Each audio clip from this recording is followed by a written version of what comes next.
A salvação do corpo, glorificação. A salvação começa em nosso espírito com a regeneração. Quando cremos o Senhor Jesus como o Espírito que dá vida, ele vem habitar em nosso espírito, mesclando-se com ele. Depois, lentamente, à medida que nos abrimos, o Espírito começa a se expandir para a nossa alma, a fim de tornar nosso coração a habitação de Cristo. Esse é o segundo e mais longo estágio da salvação. O terceiro estágio, assim como o primeiro, depende totalmente de Deus, sem nenhuma participação nossa. É a salvação do corpo ou glorificação. Ela acontecerá no futuro quando nosso corpo será redimido. De acordo com a Bíblia, ao toque da última trombeta, a sétima trombeta do Apocalipse capítulo 11, nossos corpos serão transformados.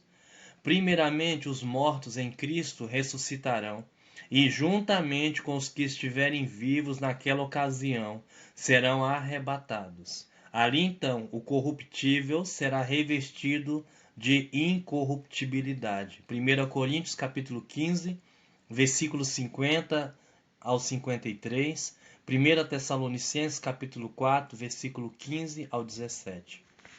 Por outro lado, mesmo sendo algo que acontecerá no futuro, hoje podemos experimentar um pouco da salvação do corpo.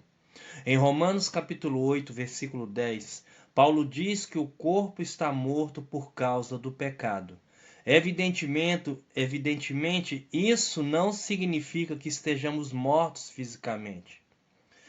Por causa do primeiro pecado, a morte entrou no homem, tornando-o um ser mortal. Nosso corpo, criado por Deus para ser imortal, agora está sujeito à morte. O homem envelhece dia após dia e o resultado final do envelhecimento é a morte.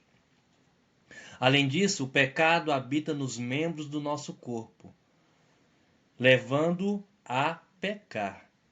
Há algo vivo em nós que nos impulsiona para o pecado. Por isso, mesmo antes da glorificação, temos necessidade de experimentar a salvação do corpo. À medida que permitimos que o Espírito se expanda para a nossa alma, ele lentamente também vai alcançando o nosso corpo. Paulo diz em Romanos capítulo 8, versículo 11, vivificará também os vossos corpos mortais, por meio do seu Espírito que em vós habita.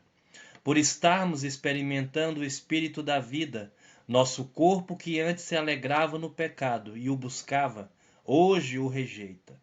Talvez fôssemos pessoas violentas ou gostássemos de ouvir palavras imundas, palavras de crítica, ou gostássemos de falar mal uns dos outros, ou nos deleitássemos nos prazeres que o mundo proporciona para o corpo.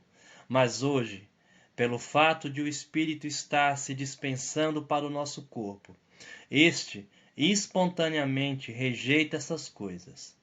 Não existe uma lei exterior obrigando-nos a evitá-las, mas é a lei da vida dentro de nós que nos afasta disso.